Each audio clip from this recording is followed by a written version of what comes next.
Okay, we're going to see if we can get into this shed and take a quick peek inside. Or garage, whatever you'd like to call it.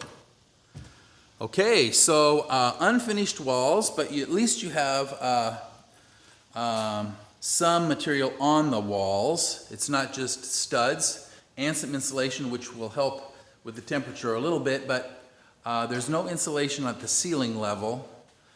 Which means it will, after a while, get hot in here. The ceiling height is really good. I guess to the joist where it touches the wall is probably, I wouldn't say 12 feet, but it's close to that. You have lights throughout, and it's a nice big space. Maybe 40 feet by 35 feet. That's just my guess. It has its own power.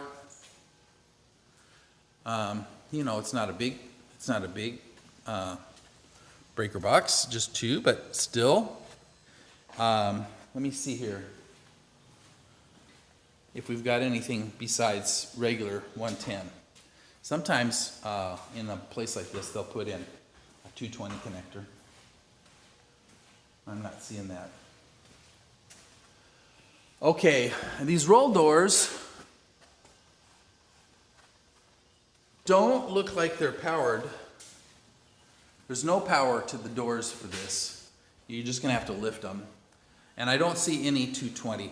Now, I am noticing a little moisture damage at the bottom of the walls here.